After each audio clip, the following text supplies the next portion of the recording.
Welcome to Feminist Question Time, brought to you by Women's Declaration International, which is the leading global organisation defending women's sex-based rights against the threats posed by gender identity ideology.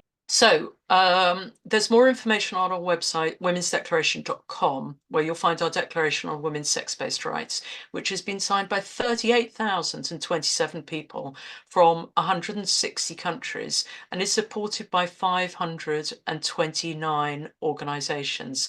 So we've got Sarah Vaci, I guess, or Vaci, from the United Kingdom, who's going to be talking, celebrating uniqueness while building connection.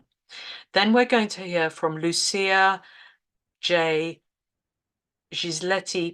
from Argentina, being a radical feminist in a queer university. And then we're going to hear from, but this is going to be a video, Janet Fraser from Australia, mother blaming, Munchausen syndrome by proxy, Meadows Law and trans kids. I'm really pleased now. I'm going to introduce our first speaker. We have Sarah Vaci. She is a multidisciplinary artist who has previously used film, animation, textiles, and fine art techniques to explore themes of mental health, identity, the body, and power.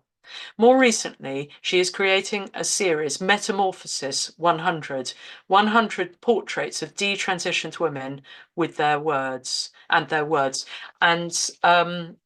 thank you so much for coming on. I'm really looking forward to this. So over to you, Sarah. I am one of those women who always wanted to be a boy. I don't know if anyone watching has felt that before. I was around 12 or 13 when the urge to be a boy really kicked in. The girls at school felt like an alien species. I tried fitting in, to be like them, and to be accepted by them, but I failed spectacularly. I thought maybe chasing the impossible dream of becoming a boy was the answer. That unease with being a woman is still with me, although now, being surrounded by all the feminists, is more of a whisper. But it still resulted in me at the ripe old age of about 40 saying I was genderqueer. I knew as a kid I couldn't become a boy, but I still tried to get my friends to call me a boy's name, Tyke, after Tyke Tyler. Some of you might have read the books. Except my school was a girls' school, and it was clearly wishful thinking. I cut my hair short, my hair is pretty thick, and I ended up with a handsome bush on my head. A friend said I looked like Kevin from the Wonder Years, American soap. For those who don't know, there's Kevin. Very sweet, but not terribly cool. And I can definitely see the similarities. In fact, I looked so uncool that I distinctly remember anxiously going to school with my new bouffant and girls from the other classes crowding in the doorway to point and laugh. If only I could have said I was no longer a girl. I'm kidding. Throughout school, I used to joke, for real, that I was a gay man trapped in a girl's body. A rather bizarre image, because obviously that would never happen. I was entranced by the forbidden gay romance novels of E.M. Forster. This was pre-internet and pre-mobile. It was just books and magazines back in those days. And I idolized the gender rebels of the time, the male ones, of course, such as Frank-N-Furter from Rocky Horror Picture Show. And dare I say it, he who shall not be named, okay, fine, Eddie Izzard. Really great role models for a teenage girl, what can I say?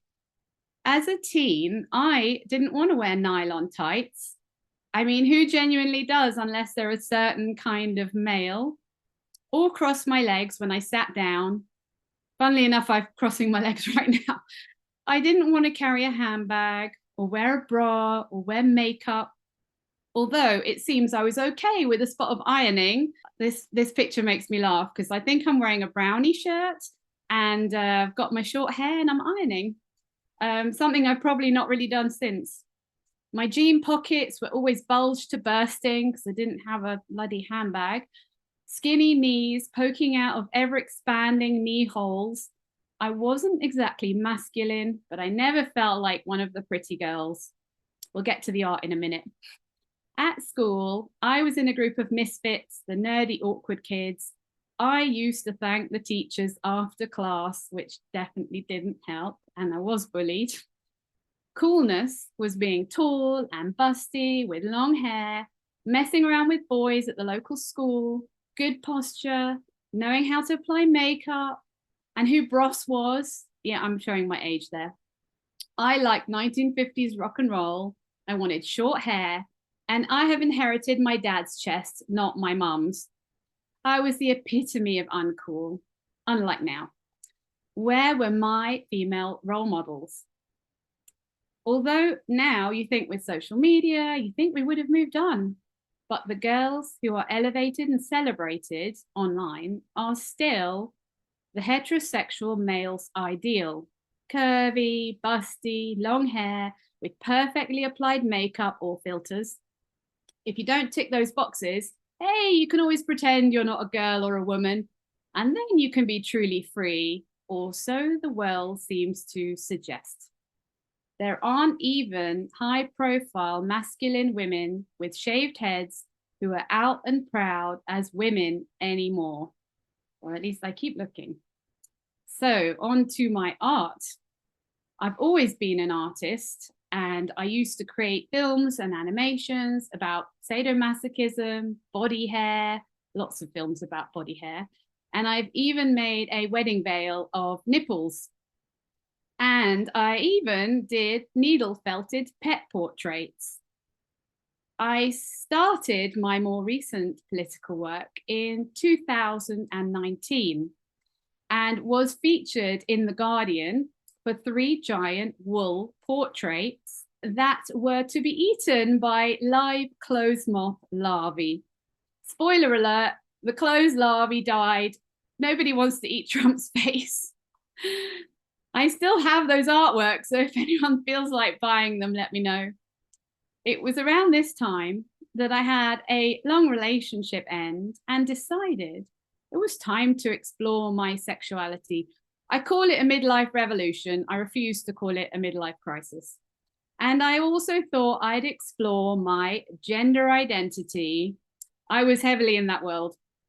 I know some of you are rolling your eyes. I know. I can see. I can't really see. And so in 2020, I identified as a genderqueer female crossdresser. Yes, I was celebrated. Everyone thought I was so stunning and brave. I've actually always had a thing for facial hair, especially mustaches, either on me or on my partners. Freud would have a field day about that one. Fun fact, I took this image very seriously. I did not feel like I was dressing up for a laugh. So anyway, that led me to research taking testosterone for a performance art series before realizing everyone was already doing that on TikTok. I had only been told the highlights of taking T by the trans man / trans identifying female I'd been dating, and did not realize all the negative effects and that most of them are irreversible. 2 years later, having reluctantly reclaimed my uncomfortable existence as the woman I've always been, I only actually said I was genderqueer for about 6 months. I started reading about transition and detransition. I came across Laura Becker. Some of you might recognize her. She's a prominent detransitioned woman and artist in the USA. She also goes by Funk God. She got very funky art, so definitely check that out. She had posted about wanting to collaborate with someone, and I'd been considering what skills I had that could help get these stories out there. At that time, detransitioners were being silenced, unlike the media frenzy we're seeing now. And so we hatched a plan. And that was Metamorphosis 100. I would draw or paint 100 portraits of women who have detransitioned and share their stories, starting with Laura. And she would get the ball rolling with finding participants because she knew they were often reluctant to speak up and it's difficult to share and be vulnerable. Each woman in my series has medicalized in some way, whether that's hormones or surgery, and they've lived as a different gender or as a man, sometimes for over 10 years, and have detransitioned for at least 6 months, give or take, before taking part in my art. I try and get to know them a little and check that they're 100% happy with the portrait before sharing. And I do plan to send the original to each person once the series has been completed and exhibited. I am planning on a book, so any suggestions for publishers, let me know. And fingers crossed, there will be a traveling exhibition across the USA and UK. Obviously, there'll be a need for security, so I'm not quite sure how I'm going to organize that. But I'll be looking for places to stay, you know. Just a little side note. In the first set, which were all oil paintings, the background color, so you might look out for that, was the favorite color of each participant. Curiously, this was often green, obviously not with Laura. I am expecting to finish the series by the end of next year. It doesn't kill me first. So much work. People don't realize how much goes behind the scenes. To keep things fresh, I've played around with oil paints, color pencil, and watercolor. I have found participants from Brazil, the UK, USA, across Europe, New Zealand, and beyond, whatever's beyond New Zealand, and included people from their 20s to their 50s. It really is a global issue. I have found them through word of mouth or posting on Reddit, Twitter, Facebook, Instagram. And it's really important to me that each person knows I can be trusted, so they feel I'm the right person to share their story. Unlike with the media, they have full control over what words I include with each artwork. I don't even, if they've written something, I don't go back and say, oh, could you say a bit more about this? I'm really try very hard not to do that kind of thing. I'm going to share just a few portraits. I have done 62. I'm not going to share 62. And I'm sharing a few comments from these portraits. This is Callista, who mentioned wanting to escape being a weird girl. So that's very relatable to me. Some women have only shared a few words. This woman said, I am free, which kind of says a lot.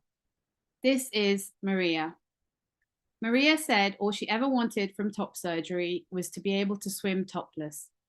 She wanted to neutralize her body because she couldn't accept what being a woman in society was taking away from her.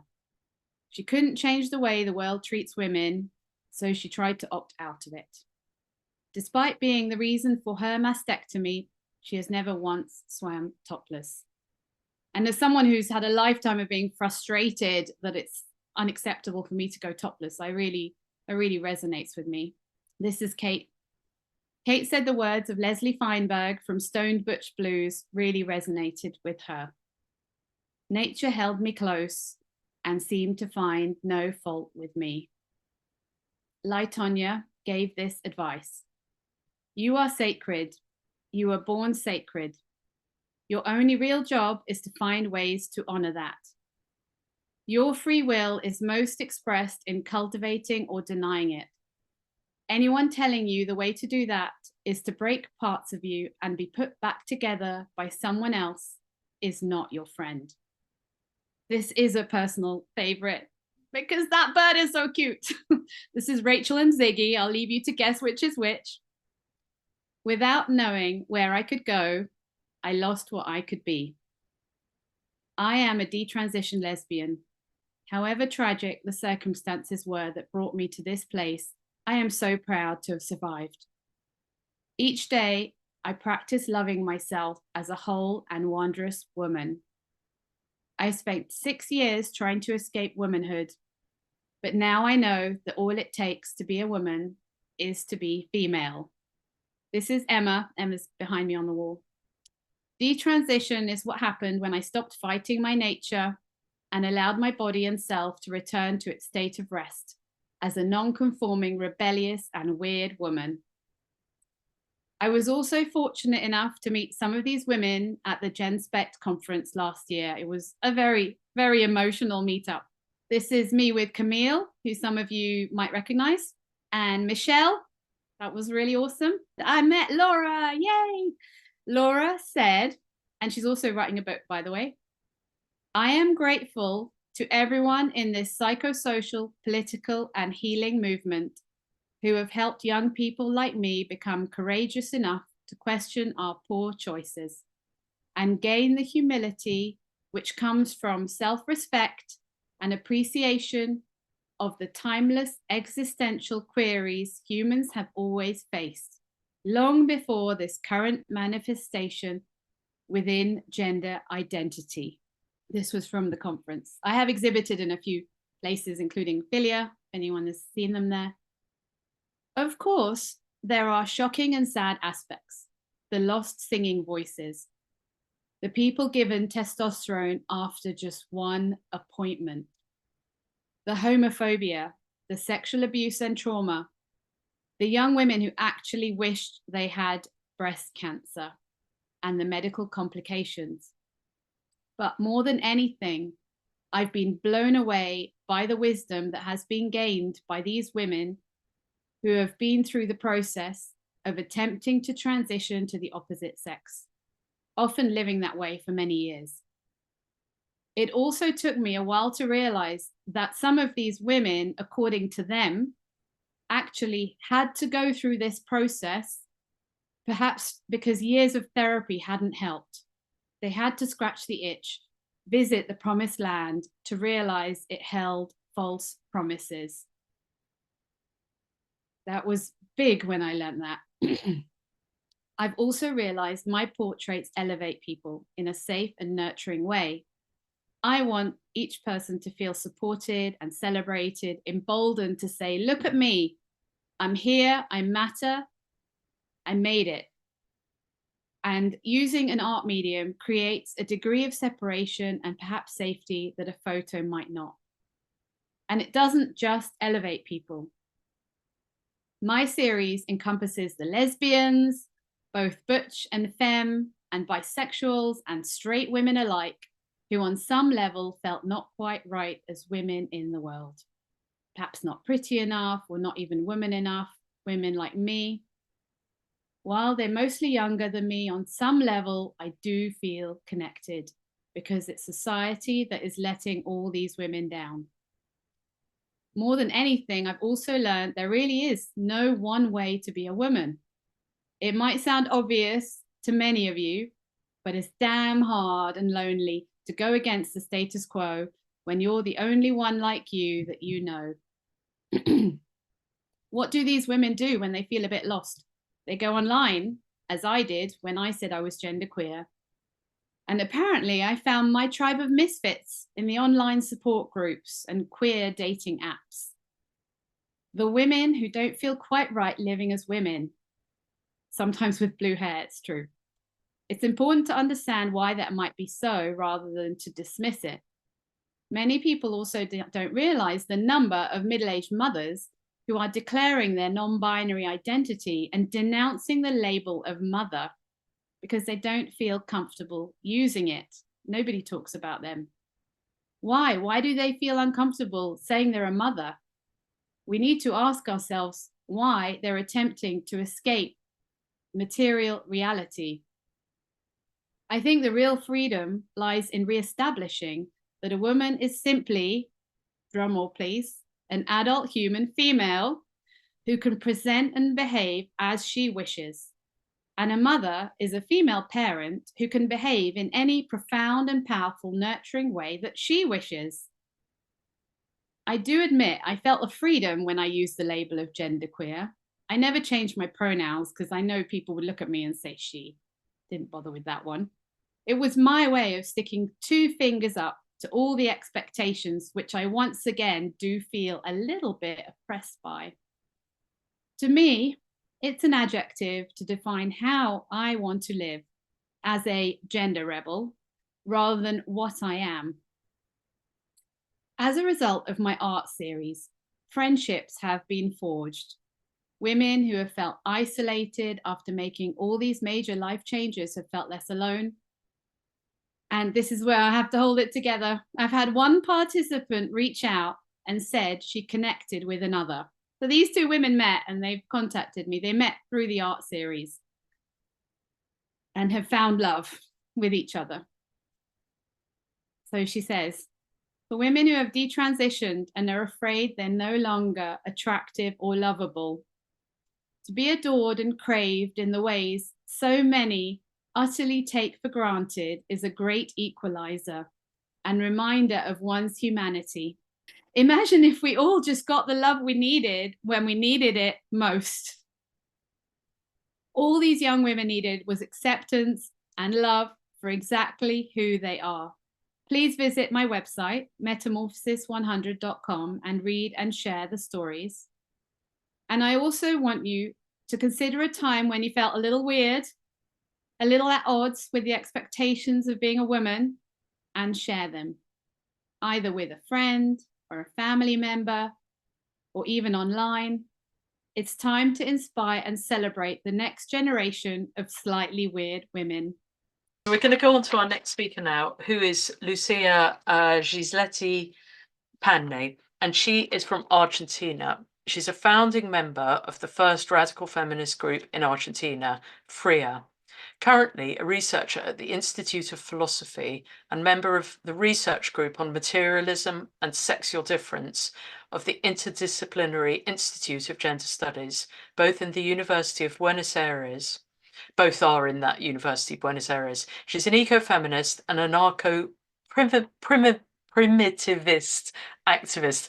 And we're, first of all, I think Lucia's not on video right now, but she is here with us and she will come at the end. But we're going to first of all watch a video that she made and then we'll get her on. Hello, and thank you so much for having me. I appreciate this space because I actually do not have the space to speak in my country, and that's what I want to talk about today. So, I'm currently a student at the University of Buenos Aires, finishing my degree in philosophy under the tutoring of Maria Vinetti, and we're working together towards a new definition of gender in a very, very hostile, queer transactivist environment. So, our work is very frowned upon, and as you know, Maria is actively being silenced and censored in my university. She has received major backlash for being basically the only non-queer feminist in Argentinian academia. But let's rewind. How did I end up here? Let me tell you about myself. I've been a feminist since I can remember. Since I was a little kid, I have felt a kind of discomfort for being a woman. Having grown up with two elder brothers, I soon realized that I was being treated differently because of my sex. Almost as if they were part of the same team and I was something else. Later, that differential treatment that I experienced in my family, I began to see clearly reflected in a differential treatment that all women receive in society. One of the first memories I have of this inequality is being 6 years old and accompanying my mother to buy the newspaper. And while I waited outside, I saw dozens of magazines with images of naked women. I didn't understand what I was seeing, and I felt extremely uncomfortable and dirty. Since then, the objectification and sexualization of our bodies has always bothered me, as if we were soulless pieces of meat that only served the male gaze. It's just that I could never express it until I found the word feminism. Once you start suspecting the circumstances women live under, you will probably start looking for answers. That's how I found radical feminism. In 2018, me and some girlfriends founded the first Argentinian radical feminist group, which to this day remains the only political lesbian group in the country. Radical feminism for me came into my life to appease me and reassure me that we are not crazy, that our experiences are not made up, and that it's not our imagination exaggerating. That is why I believe that radical feminism cannot really be learned, because more than a theory, radical feminism is a way of understanding and experiencing the world.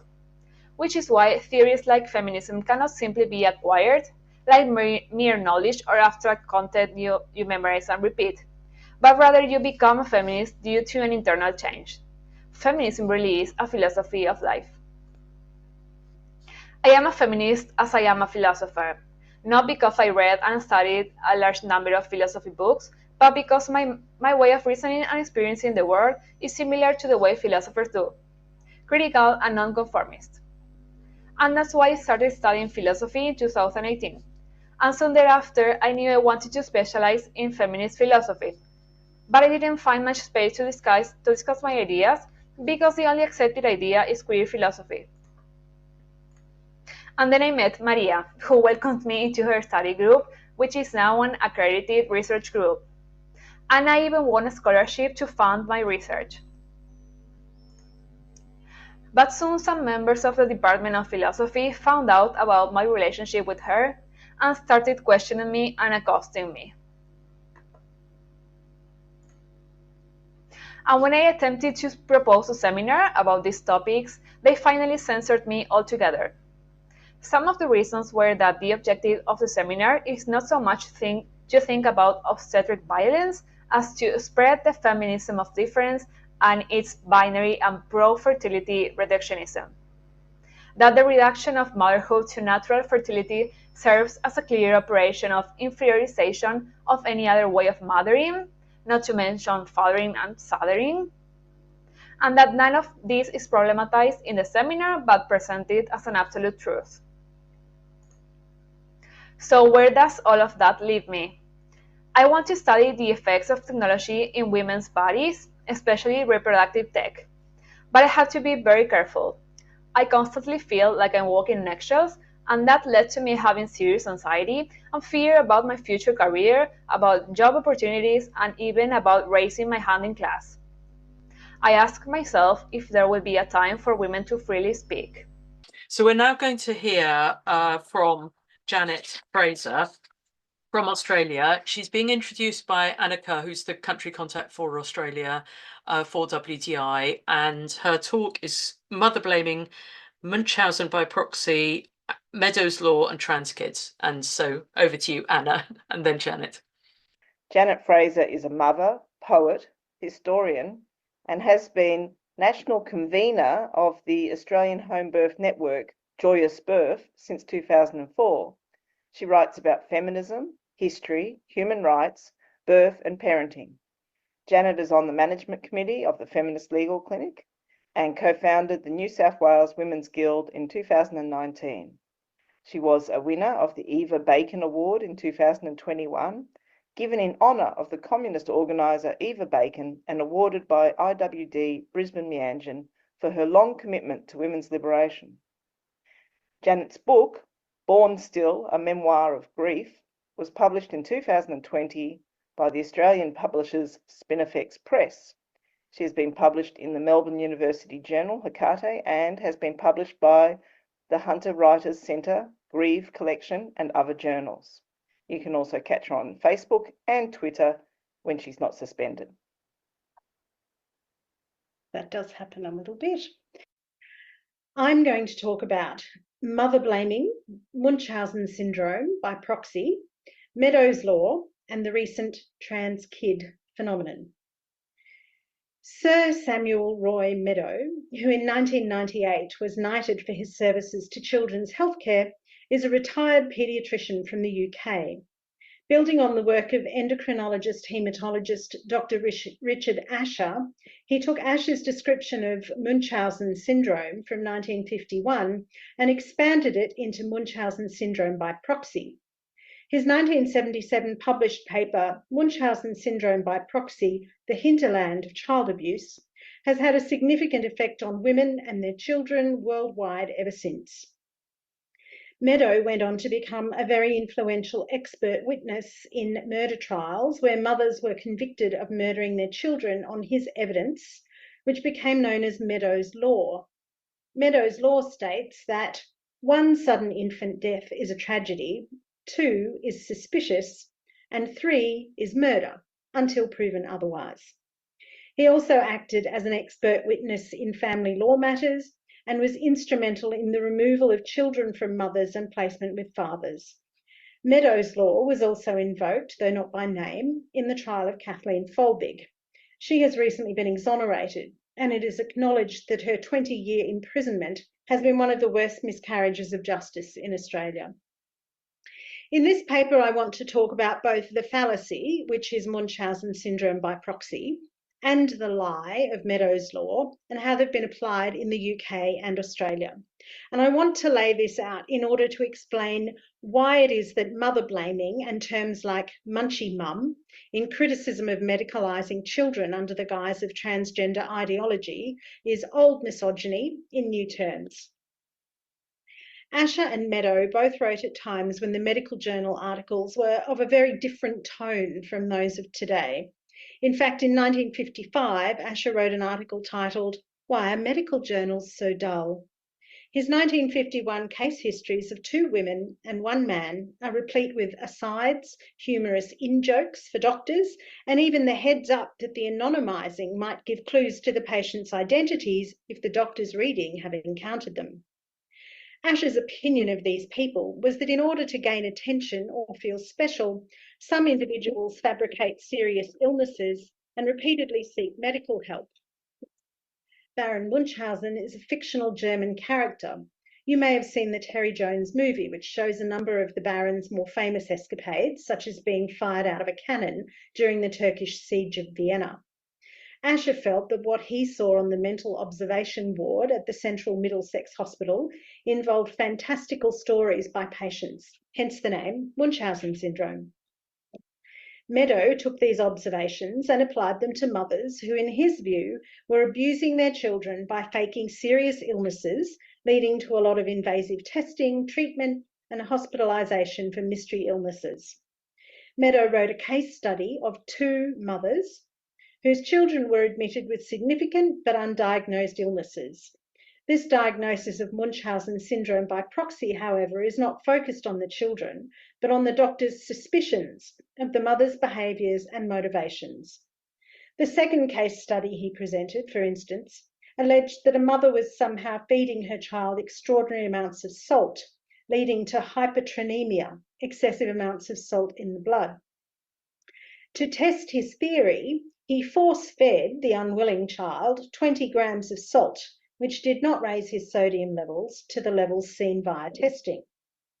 Although Meadow said he did not know, therefore, how the mother was introducing salt to the child, he was convinced that she was somehow poisoning him. Sadly, the child later died. More recently, physicians reading this case study have raised the possibility that the child was actually suffering from diabetes insipidus, which is where the body loses too much fluid through urination, causing a significant risk of dangerous dehydration and a range of other conditions, including concentrating sodium in the body. While first noted in 1794, it is a rare condition affecting around 1 in 25,000 people, and some doctors may never see a case. Easier then to blame the child's mother. The supposed symptoms of Munchausen syndrome by proxy are nebulous and frequently involve doctors and other health professionals making value judgments about mothers. Other professionals took on the Meadow diagnosis in search of a disease, and the list of unsafe convictions, overturned convictions, and thousands of children removed into foster care in the UK makes for terrifying reading. These same beliefs were taken around the world, since the winds of misogyny blow always cold for women. In Kathleen Folbig's trial, the court declared Meadow's other mother-blaming mechanism, Meadows' law, would not be entered into evidence. Instead, however, the prosecution introduced the essence of it without the name. His notorious and inaccurate statistic that more than 1 sudden infant death in a family had odds of 1 in 73 million was already being questioned by this time in England, and a few years later the General Medical Council would seek to have Meadows struck off, unsuccessfully in the end, as it turned out. So what do critics of Munchausen syndrome by proxy say? Dr. Helen Haywood-Brown has done some of the largest studies into false allegations of this syndrome and supports mothers in the legal system internationally who are battling against it. The women who've experienced this hellish ride sometimes call it diagnosis by immaculate perception, as a woman can have the label attached to her without a doctor ever laying eyes on her or her child. Mothers who are informed have researched their child's condition seek to be present in support of their child as much as possible, ask probing questions of medical staff who are or have been a nurse, or have sought second or even third opinions regarding a child's health can be viewed with suspicion. Meadow and other doctors assume women exaggerate the pain their children are experiencing in the same way doctors assume women reporting their own pain are malingering attention seekers. The unreliable narrator of our own physical state then becomes the unreliable narrator of our child's state. This is not to deny that abuse of children happens, but it cannot be prevented by a psychiatric label being attached to a mother in the absence of evidence. Critics suggest that labelling criminal behaviours correctly, such as smothering or poisoning, rather than the amorphous mother-blaming Munchausen label, may be a better way to safeguard children. There are a number of ways this diagnosis can then play out in law, whether the government or private individuals take it further. Once a diagnosis of Munchausen syndrome by proxy has been made, child protection authorities can apply to the Children's Court in order to remove a child. The Children's Court of New South Wales Resource Handbook describes the process in this way. Care proceedings involve discrete, meaning confined, distinct and specialised principles, practices and procedures which have regard to the fundamental purpose, namely the safety, welfare and well-being of children in need of care and protection. The rules of evidence do not apply. Ding, red flag. The proceedings are non-adversarial and they are required to be conducted with as little formality and legal technicality and form as the circumstances permit. In practice then, this means having a secret hearing among professionals who do not have to live up to the rigours of evidence law and who can, as formally as they choose, remove a child without needing to refer to the parents ever again. In family law, which is also governed by secrecy in courts internationally, Meadows law and Munchausen syndrome by proxy have been and are used to remove children, some with complex medical needs, from caring mothers. There is no oversight and little possible redress for decisions in family law.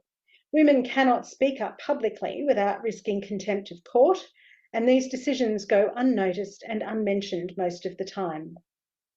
Those women whose children have been removed by the state because they won't medicalise them have had this process used against them.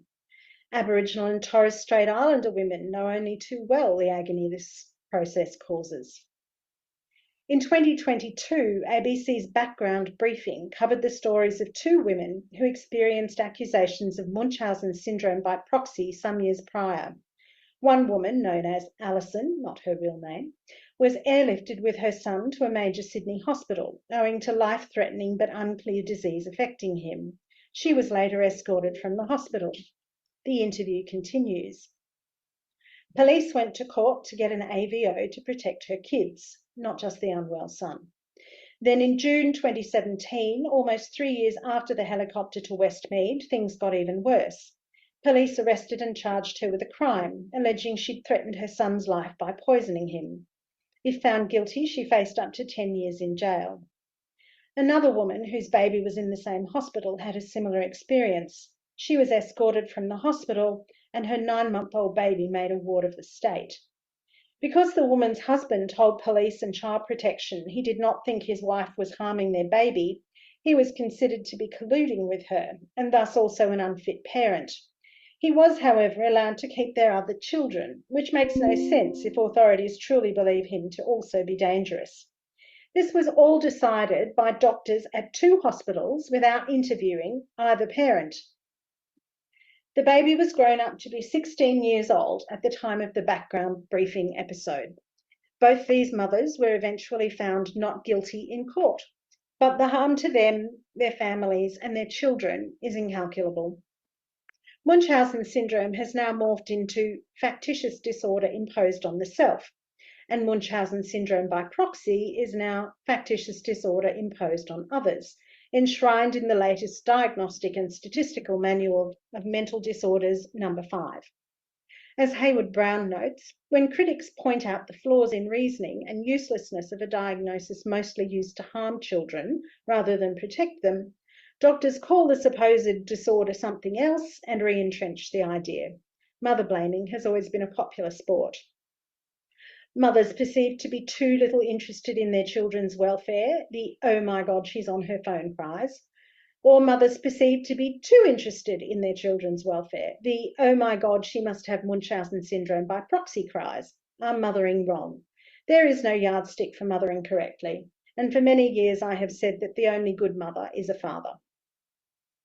When we see depictions of trans kids in the media or on social media, we get the propaganda depiction of glowing kids and supportive mums.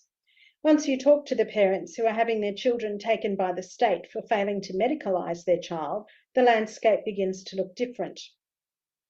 There are mothers who are suicidal over their child being medicalised against their will, or the mothers who have had their child medicalised by a vengeful ex-partner using this latest medical scam as a weapon in the family court. There are absolutely women who have embraced this cult and fervently sacrificed their children to its panoply of technology, homophobia, and misogyny. These women are praised by the medical establishment for their acceptance that the baby they grew in their womb was poorly grown, with a wrong body for their brain. These women, some of whom have been threatened with the obstetrician's dead baby card, are later threatened with the dead trans child card. Do you want a live son or a dead daughter? And have gone along with it, as many of us go along under duress. Women's socialisation to be kind, to accommodate, to believe men over women, to run terrified rather than stand and face these incursions into our spaces, is one of the greatest manipulations trans ideology has embraced. The fawn part of flight, fright, freeze, fawn has never been more apparent than in the hundreds of replies on social media when an autogynephilic man seeks validation. I have written and spoken before of the intense, crushing pressure on parents, particularly mothers, to capitulate to the genderists. Mothers know that a suicide attempt, successful or otherwise, will be sheeted home to them. Mothers know that the archetypal bad mother is only one goalpost shift away at all times.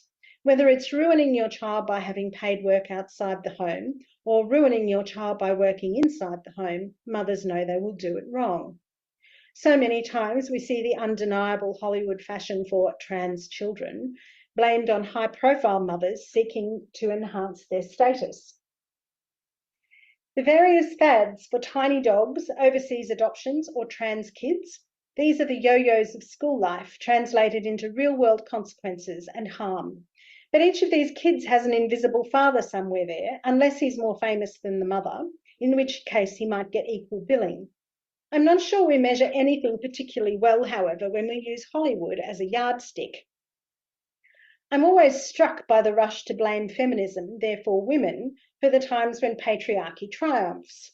It is, we are told, the fault of feminism and feminists that women in paid work outside the home are also slaves to the household maintenance in the home, not because we've socialised men to leave it all to women. It is the fault of feminism when women choose not to have children until later in life, not the fault of workplaces which invoke the motherhood penalty as they embrace the fatherhood award. And we all know that when a man kills another man, if that man is a trans-identifying man, it is the fault of TERFs, women, that another trans-identifying male has been killed. Women, we are told, are to blame for a genocide on trans-identifying people. While a genocide or outside world danger is a common cult belief, there is not one skerrick of evidence that trans-identifying people are being harmed en masse, let alone harmed en masse by women.